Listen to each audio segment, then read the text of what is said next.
إن الحمد لله نحمده ونستعينه ونستغفره ونعوذ بالله من شرور أنفسنا ومن سيئات أعمالنا من يهده الله فلا مضل له ومن يضلله فلا هادي له ونشهد أن لا إله إلا الله وحده لا شريك له ونشهد أن سيدنا وحبيبنا وشفيعنا ومولانا محمد الذي أرسله بالهدى ودين الحق ليظهره على الدين كله وقال الله تبارك وتعالى في قرآن المجيد والفرقان الحميد وما ينطق عن الهوى وقال النبي صلى الله عليه وسلم المسلم من سلم المسلمون من لسانه ويده أو كما قال عليه الصلاة والسلام فإن خير الحديث كتاب الله وخير الحديث حديث محمد وشر الأمور محدثاتها وكل محدثة بدعة وكل بدعة ضلالة وكل ضلالة في النار সমস্ত প্রশংসা যাবতীয় গুণগান কেবলমাত্র সেই সত্তার জন্যে যিনি আমাদিগকে রাসূলুল্লাহ সাল্লাল্লাহু আলাইহি ওয়াসাল্লামের হাদিস অনুপাতে অতিরিক্ত সওয়াব পাওয়ার অন্তর্ভুক্ত করেছেন, যে সত্তা আমাদেরকে এই নিয়ামত পাওয়ার অন্তর্ভুক্ত করেছেন, আমাদেরকে তৌফিক দিয়েছেন, সেই সত্তার শুকরিয়া আদায় করি, সকলে বলি আলহামদুলিল্লাহ। শান্তি অবতীর্ণ হোক প্রিয় রাসূল সাইয়্যিদুল মুরসালিন খাতামুন নবিয়্যিন ইমামুল হারামাইন মুহাম্মদ রাসূলুল্লাহ সাল্লাল্লাহু আলাইহি ওয়াসাল্লামের উপর। সকলেই তার প্রতি দরুদ পাঠ করে সাল্লাল্লাহু আলাইহি ওয়াসাল্লাম। সম্মানিত উপস্থিতি, আজকের খুতবার ধারাবাহিকতায় আলোচনার বিষয় হবে আর রিসালা। মহান রব মানুষদেরকে পরিচালনা করার জন্যে, মহান রব তাগুত থেকে দূরে থেকে মানুষ তার ইবাদত করবে, এই জন্যে যুগে যুগে সময়ের সাথে সাথে প্রয়োজনীয়তার কারণে বিভিন্ন সময় মহান রব কিছু চয়নকৃত মানুষকে দুনিয়ার বুকে পাঠিয়েছেন, যারা মানুষদেরকে কেবলমাত্র হেদায়েতের পথে ডেকেছেন এবং কি তাগুত থেকে বিরত রাখার চেষ্টা করেছেন। যত নবী এবং রাসূল এসেছেন, যাদের সম্পর্কে আমাদের জানা রয়েছে, তাদের প্রতি আমাদের ঈমান আনয়ন করতে হবে। যাদের ব্যাপারে আমাদের জানা নেই কিন্তু রাসূলুল্লাহ সাল্লাল্লাহু আলাইহি ওয়াসাল্লাম জানিয়েছেন, তাদের প্রতি আমাদের ঈমান আনয়ন করতে হবে। ঈমান আনয়ন করাটা আবশ্যক, কেননা যত নবী কিংবা রাসূল এসেছেন তারা প্রত্যেকেই মহান রব যেটা ওহী করেছেন শুধু সেটাই মানুষের নিকট পৌঁছে দিয়েছেন। মন থেকে কখনো কোনো কিছু বলেননি, মন করা কোনো কিছু মানুষের নিকট পেশ করেননি। যেমনটি মহান রব বলেন, ওয়ামা ইয়ানতিকু আনিল হাওয়া ইন হুয়া ইল্লা ওয়াহয়ুন ইউহা। ওয়া মা ইয়ানতিকু আনিল হাওয়া, রাসূল মন থেকে কোনো কিছু বলেন না, যেটা বলেন সেটা তার উপর ওহী করা হয়েছিল। মানুষের নিকট ওই কথাটাই বলেন যেটা মহান রব বলার জন্য নির্দেশ দিয়েছেন, মানুষের নিকট ওহী করেছেন। সুতরাং মহান রবের বাণীটা তারা শুধু পৌঁছাইয়া দেন। এরপরে যত নবী রাসূল এসেছিলেন দুনিয়ার বুকে, সকল নবী রাসূলদের একটাই কাজ ছিল, শুধুমাত্র মহান রবের দিকে আহ্বান করা, মানুষদেরকে তাগুত থেকে বিরত রাখা। অন্য ভাষায় বলতে পারি, মানুষদেরকে অন্ধকার থেকে আলোর দিকে নিয়ে আসা, মানুষদেরকে জাহান্নামের পথ থেকে জান্নাতের পথ বলে দেওয়া, মানুষদেরকে গয়রুল্লাহর ইবাদত থেকে আল্লাহর ইবাদত দিকে আহ্বান করা, মানুষদেরকে ধ্বংসের পথ থেকে ভালো পথটা বলে দেওয়া। যেমন মহান রব নিজে বলেন পবিত্র কোরআনে, ওয়ালাকাদ বাআসনা ফি কুল্লি উম্মাতিন রাসূলা আন ইবুদুল্লাহ ওয়াজতানিবুত তাগুত।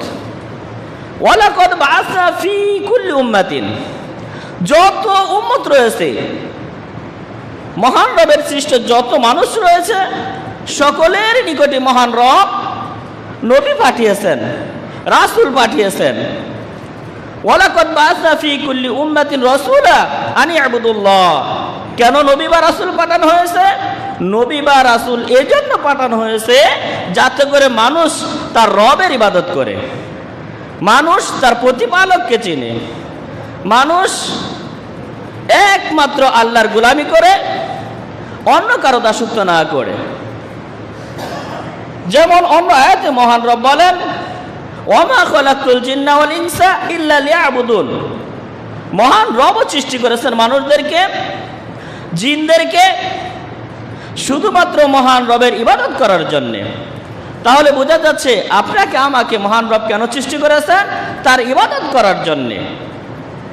আর অন্য যত জিনিস রয়েছে, আকাশের তারকা, দিনের এই সূর্যটা, রাতের ওই সুন্দর চাঁদরা, এই যে গাছ গাছালি, পাক পাখালি, নদ নদী, সবগুলো সৃষ্টি করা হয়েছে মানুষের কল্যাণের জন্যে। আমরা যেই ঘরে থাকা তেলাপোকাগুলো তাড়িয়ে দেই, ওই তেলাপোকাটাও সৃষ্টি করা হয়েছে আপনার আমার কল্যাণের জন্যে।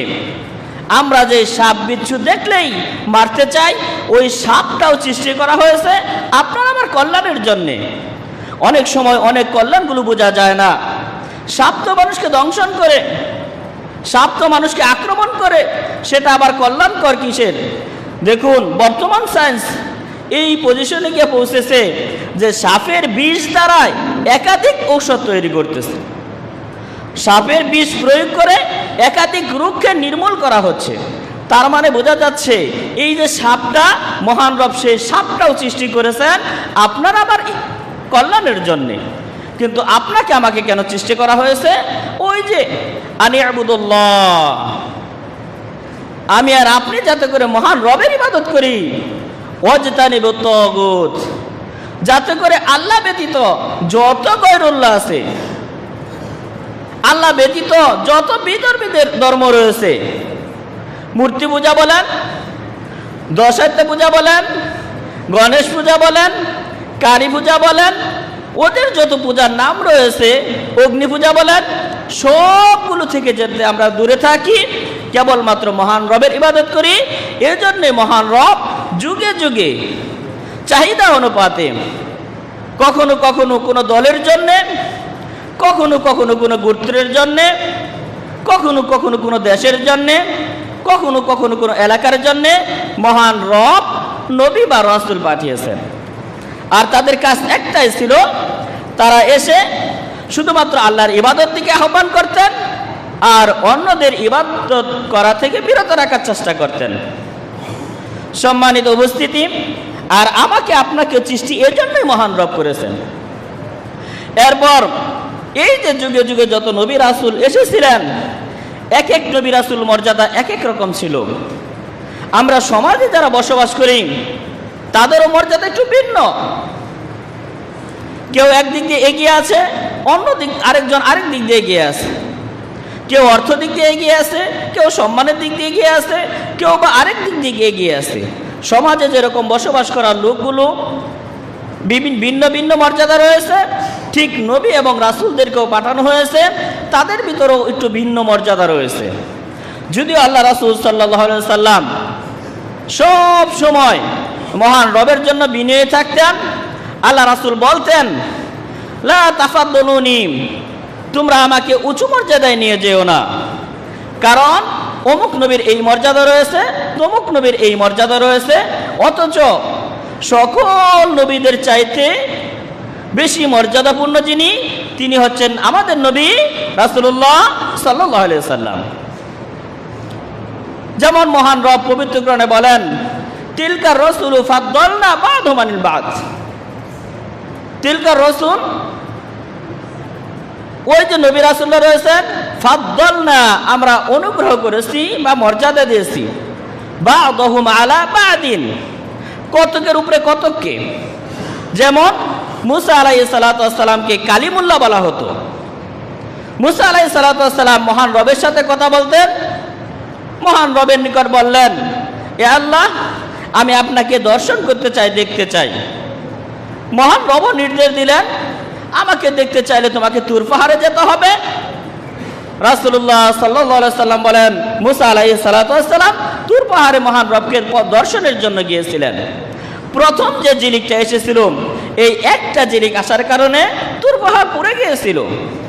মুসা আলাইহিস সালাতু ওয়াস সালাম জ্ঞান শূন্য হয়ে গিয়েছিলেন, মানে অজ্ঞান হয়ে গেছিলেন। এরপর ওই তুর পাহাড় থেকে এখনো পাথর সংগ্রহ করে, অনেক সময় ভালো মানের সবচাইতে সুরমা যেটা রয়েছে সেটা সেই পাহাড় থেকে ব্যবহার করা হয়, সেই পাহাড় থেকে সংগ্রহ করে নিয়ে আসা হয়। এরপরে এই যে তিনি জ্ঞান শূন্য হয়ে গেলেন, এটাও তার একটা মর্যাদা। অন্য অন্য নবী রাসূল এটা হননি, আল্লাহর সাথে দর্শন করতে চেষ্টা করেননি, আল্লাহর সাথে দর্শন করার আবেদনও করেননি। এই জন্য মুসাকে মুসা কালিমুল্লাহ বলা হয়, তিনি মহান রবের সাথে কথা বলতেন। আপনার আমার সৃষ্টিকর্তা, আপনার আমার রিজিকদাতা, তার সাথে তিনি সরাসরি কথা বলতেন। এর জন্য মুসা আলাইহিস সালাতু ওয়াস সালাম হচ্ছেন কালিমুল্লাহ। আল্লাহ রাসূল সাল্লাল্লাহু আলাইহি সাল্লামের নিকট একজন মুসলিম আরেকজন ইহুদি এসেছিলেন। মুসলিম ইহুদিকে মেরেছিল, এর জন্য এই বিচার নিয়ে এসেছিল। মুসলিম কেন ওই ইহুদিকে মেরেছিল? এজন্য মেরেছিলেন, ওই ইহুদি দাবি করেছিল মুসা আলাইহিস সালাতু ওয়াস সালাম সৃষ্টিজীবের সর্বোচ্চ শ্রেষ্ঠ সৃষ্টিজীব। মুসা আলাইহিস সালাতু ওয়াস সালামের অনেক মর্যাদা রয়েছে, কিন্তু মুসলিম একথা সহ্য করতে না পেরে ঠাস করে একটা চড় লাগিয়ে দিয়েছেন। মুসা আলাইহিস সালাতু ওয়াস সালামের অনুসারী ইহুদি, রাসূলুল্লাহ সাল্লাল্লাহু আলাইহি সাল্লামের অনুসারী ওই মুসলিম, উভয় ব্যক্তি এসেছেন রাসূলুল্লাহ সাল্লাল্লাহু আলাইহি সাল্লামের নিকট এই বিচার নিয়ে যে একজন মুসলিম একজন ইহুদিকে মেরেছে। এরপর রাসূলুল্লাহ সাল্লাল্লাহু আলাইহি সাল্লাম ঘটনাটা শুনলেন। মুসলিম বললেন, আমি উপস্থিত রয়েছি, আপনি হাইয়ুন, আপনি জীবিত অবস্থায় রয়েছেন, অথচ এই লোক বলতেছে মুসা আলাইহিস সালাতু ওয়াস সালাম শ্রেষ্ঠ। আল্লাহ রাসূল সাল্লাল্লাহু আলাইহি সাল্লাম তখন বলছেন, লা তাফাদ্দুলুনি, তোমরা আমাকে বেশি উপরে নিয়ে যেও না। মুসা আলাইহিস সালাতু ওয়াস সালাম কালকটি কিয়ামতের ময়দানে যখন মানুষ সবাই জ্ঞান শূন্য হয়ে যাবে, সবাই উলঙ্গ অবস্থায় থাকবে, সর্বপ্রথম আমাকেই জ্ঞান দেওয়া হবে। আমি যখন জ্ঞান পাবো, তখন আমি দেখব মুসা আলাইহিস সালাতু ওয়াস সালাম আল্লাহর আরশের পায়ের নিচে ধরে দাঁড়িয়ে রয়েছেন।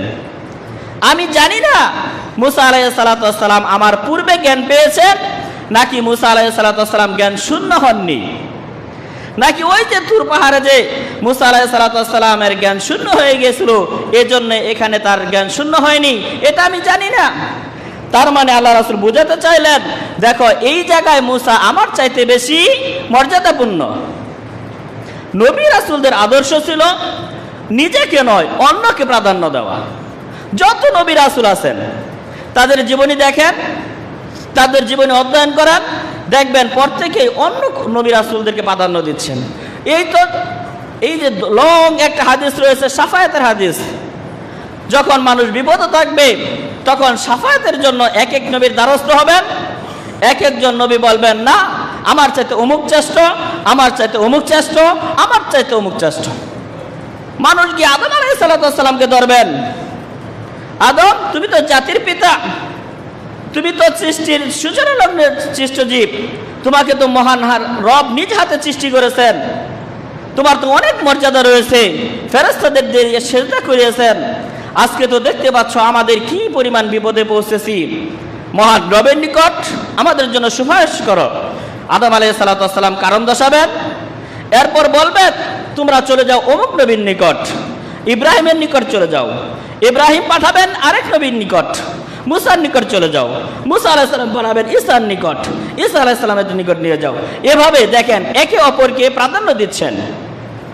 সর্বশেষ তারা মুহাম্মদ রাসূলুল্লাহ সাল্লাল্লাহু আলাইহি সাল্লামের নিকট যাবেন। দেখুন এরপর মুহাম্মদ রাসূলুল্লাহ সাল্লাল্লাহু আলাইহি সাল্লাম সুপারিশ করা শুরু করবেন। এরপর মহান রব যাকে যাকে অনুমতি দিবেন তারা প্রত্যেকেই সুপারিশ করবেন। এই দিক দিয়ে আল্লাহ রাসূলের মর্যাদা অনেক অনেক। এরপরে মুসা আলাইহিস সালামের মর্যাদা রয়েছে ওখানে। এবার আসুন ঈসা আলাইহিস সালামের মর্যাদা সম্পর্কে জানি। আল্লাহ রাসূল সাল্লাল্লাহু আলাইহি ওয়াসাল্লাম বলছেন, যে ব্যক্তি বলবে আল্লাহ ব্যতীত কোনো সত্যিকারের ইলাহ নেই, আমি তার প্রেরিত পুরুষ, আন্নাল ঈসা আব্দুল্লাহ ওয়া রাসূলা, ঈসা আলাইহিস সালাম আল্লাহর বান্দা এবং তার রাসূল, ওয়াল জান্নাতু ওয়ান নারু হাক্কুন, জান্নাতটা সত্য, জাহান্নামটাও সত্য, আদখালাহুল্লাহুল জান্নাহ, মহান রব ওই ব্যক্তিকে জান্নাতে প্রবেশ করাবেন। দেখেন এখানে ঈসা আলাইহিস সালামের মর্যাদা বোঝানো হচ্ছে। যে ব্যক্তি এই সাক্ষ্য দিবে আল্লাহ ব্যতীত কোনো সত্যিকারের ইলাহ নেই, রাসূলুল্লাহ সাল্লাল্লাহু আলাইহি সাল্লাম আল্লাহর পক্ষ থেকে প্রেরিত পুরুষ, মুসা আলাইহিস সালাম আল্লাহর বান্দা। এটা এখানে বান্দা বলার কারণ হচ্ছে এক শ্রেণীর লোক নাসারারা ঈসা আলাইহিস সালামকে আল্লাহর পুত্র মনে করেন। তারা মনে করেন আল্লাহ তিনজন, এক আল্লাহ আসমানে রয়েছেন, তিনি হচ্ছেন আল্লাহ, আরেক আল্লাহ হচ্ছেন ঈসা আলাইহিস সালামের মা, আর তারই পুত্র হচ্ছেন ঈসা আলাইহিস সালাম, তিনিও আল্লাহর ক্ষমতা রাখেন। আল্লাহ রাসূল বলছেন না, সৃষ্টিকর্তা একজনই, যাকে সৃষ্টি করেছেন তার থেকে যদি আরেকটা বের হয় তাহলে সে সৃষ্টিকর্তা হয় না, তিনি আল্লাহ হন না, কারণ তিনি মাখলুক হয়ে যান আরেকজন সৃষ্টিস্রষ্টা। এমনই ভাবে ঈসা আলাইহিস সালামের মর্যাদা বোঝানো হয়েছে। আবার ঈসা আলাইহিস সালাম মহান রবের নিকট দোয়া করেছেন এই বলে, হে আল্লাহ আমাকে শেষ নবীর উম্মত বানান। এবং কি আপনি আর আমি জানি সর্বশেষ জামানায় ঈসা আলাইহিস সালাম আবার দুনিয়ার বুকে আসবেন, তবে সেদিন আসবেন নবী হিসাবে কিংবা রাসূল হিসাবে না, সেই দিন তিনি আসবেন মুহাম্মদ রাসূলুল্লাহ সাল্লাল্লাহু আলাইহি সাল্লামের উম্মত হিসাবে। তাহলে তিনিও বুঝাতে চাচ্ছেন মুহাম্মদ রাসূলুল্লাহ সাল্লাল্লাহু আলাইহি সাল্লামের মর্যাদা বেশি। এর আগের হাদিসে আল্লাহ রাসূল বলছেন ঈসা আলাইহিস সালামের মর্যাদা বেশি। এভাবে আসুন ইব্রাহিম আলাইহিস সালামের ব্যাপারে আমরা জানি, ইব্রাহিম আলাইহিস সালামকে অগ্নিতে নিক্ষেপ করা হয়েছিল। অগ্নিতে নিক্ষেপ করা হয়েছিল কেন? ইব্রাহিম আলাইহিস সালাম ওই সময় যারা মূর্তি পূজা করতেন ওই মূর্তি পূজাগুলো ভেঙে দিয়েছিলেন। সকলে যখন মূর্তি পূজা করার জন্য বাইরে গিয়েছিলেন স্নান করার জন্য, তখন এসে দেখে ইব্রাহিম আলাইহিস সালাম সবগুলো মূর্তি ভেঙে দিয়েছেন। 10 আত্মা যেটা ছিল সবচেয়ে বড় পূজা যেটা, ওটার কাঁধে আবার কুরআনও ঝুলিয়ে দিয়েছিলেন। যখন এসে জিজ্ঞাসা করলো এই মূর্তিগুলো কে ভেঙেছেন, তখন লোক বলা বলি শুরু করে দিল, অমুকের ছেলে অমুক, তরিকের ছেলে ইব্রাহিম মূর্তি পূজা নিয়ে কিছু সমালোচনা করে। তাকে জিজ্ঞাসা করলে হয়তো বা পাওয়া যাবে এই মূর্তি পূজাগুলো কে ভেঙেছেন। ইব্রাহিম আলাইহিস সালাম তখন যুবক। তখন ইব্রাহিম আলাইহিস সালামকে জিজ্ঞাসা করা হলে কলা ইন্নী সাকিম, তিনি বললেন আমি অসুস্থ, অন্তরের দিক থেকে, শারীরিক দিক থেকে নয়। সবগুলো মূর্তি পূজা যৌবনকালে তিনি ভেঙেছিলেন। তাই প্রিয় যুবক ভাইদেরকে বলবো, যুবক ভাইদের মাধ্যমে যে কাজগুলো সংগঠিত হয় বয়স্কদের মাধ্যমে সেগুলো সম্ভব নয়, আবার উনাদের মাধ্যমে যেগুলো সংগঠিত হয় সেগুলো যুবকদের মাধ্যমে সম্ভব নয়। এজন্য পরস্পর মিলেই পথ চলতে হবে। এরপর আসুন, ইব্রাহিম আলাইহিস সালাম ছিলেন জাতির পিতা। আমাদের জাতির পিতা হচ্ছেন ইব্রাহিম আলাইহিসসালাম। তার মানে ইব্রাহিম আলাইহিসসালাম সবচাইতে বেশি পরীক্ষিত হয়েছিলেন, তার মর্যাদাও মহান রব দিয়েছেন জাতির পিতা হিসাবে। তার মানে এখানে বোঝা যাচ্ছে ইব্রাহিম আলাইহিসসালামের মর্যাদা রয়েছে, মানে প্রত্যেক নবী রাসূলের আলাদা আলাদা মর্যাদা রয়েছেন। সবচাইতে বেশি ধৈর্যশীল ছিলেন আইয়ুব আলাইহিসসালাম, কারণবশত তার শরীরটা পচে গিয়েছিল, পোকা হয়ে গেছিল, তিনি ধৈর্য ধারণ করতেন আর মহান রবের নিকট ডাকতেন, হে আল্লাহ, আমাকে এই পরীক্ষা থেকে উত্তীর্ণ হওয়ার তৌফিক দান করুন। এরপরে ইউসুফ আলাইহিসসালামের ব্যাপারে যদি বলেন, গোটা পৃথিবীর মানুষের যত সৌন্দর্যতা রয়েছে তার অর্ধেক সৌন্দর্যতা মহান রব ইউসুফ আলাইহিসসালামকে দিয়েছিলেন। এভাবে যত নবী রাসূলের দিকে কথা বলবেন প্রত্যেকেরই কোনো না কোনো বিশেষ একটা গুণ রয়েছে, যেই গুণটা মহান রব তাকে দান করেছেন। এজন্যই পবিত্র কোরআনে বলা হয়েছে, তিলকার রাসূলু ফাদ্দালনা বা'দহুম আলা বা'দিন। যত নবী রাসূল রয়েছেন তাদের প্রত্যেকেরই কোনো না কোনো মর্যাদা রয়েছে, তাদের প্রত্যেকেরই কোনো না কোনো ফজিলত রয়েছে, এবং কি একজনের চাইতে আরেকজনের ফজিলত একটু বেশি। প্রিয় উপস্থিতি, পবিত্র কোরআনে 25 জন নবী রাসূলের নাম রয়েছে। অনেকের নাম আমরা জানি, অনেকের নামে আমরা জানি না। যেমন আদম আলাইহিসসালাম, শীষ, ইদ্রিস, নূহ, হুদ, সালেহ, ইব্রাহিম, লূত, শুআয়ব, ইসমাঈল, ইসহাক, ইয়াকুব, ইউসুফ, আইয়ুব, ইউনুস, মুসা, হারুন সহ যারা রয়েছেন তাদের প্রত্যেকেরই প্রতি আমাদের ঈমান আনয়ন করতে হবে। মহান রব আমাদেরকে তাদের জীবনে অধ্যয়ন করেন, তাদের প্রতি ঈমান আনয়ন করার তৌফিক দান করুন। প্রিয় উপস্থিতি, রাসূলুল্লাহ সাল্লাল্লাহু আলাইহি সাল্লাম সহ যত নবী রাসূল এই দুনিয়াতে এসেছিলেন তাদের কাজ ছিল তাবলীগ করা। তাবলীগ করা মানে দাওয়াতি কাজটা অন্যের নিকট পৌঁছে দেওয়া। যেমন মহান রব বলেন, ইয়া আইয়ুহার রাসূল বাল্লিগ মা উনজিলা ইলাইক মির রাব্বিক। মহান রব আমাদের রাসূলকে এইটা নির্দেশ দিয়েছেন, আপনি মানুষের নিকট দাওয়াত পৌঁছে দিন যেটা আপনার প্রতিপালক আপনার উপর ওহী করেছেন, আপনার প্রতিপালক আপনাকে দায়িত্ব দিয়েছেন, এই জিনিসগুলো আপনি অন্যের নিকট পৌঁছাইয়া দিন। তাহলে বোঝা যাচ্ছে যারা তাবলীগ করেন যদি কোরআন এবং সহিহ সুন্নাহ মাফিক করেন তাহলে নবী রাসূলদেরই কাজ করতেছেন। পক্ষান্তরে যদি কোনো কিছু বিদআতি ঢুকে যায় তাহলে সেখান থেকে ফিরে আসতে হবে, কোরআন এবং সহিহ সুন্নাহ অন্যের নিকট পৌঁছে দিতে হবে। এটা হচ্ছে নবী রাসূলদের কাজ। এমনইভাবে সকল নবী রাসূলদের উদ্দেশ্য একটাই ছিল, যেটা খুতবার সূচনা লগ্নে পাঠ করেছি।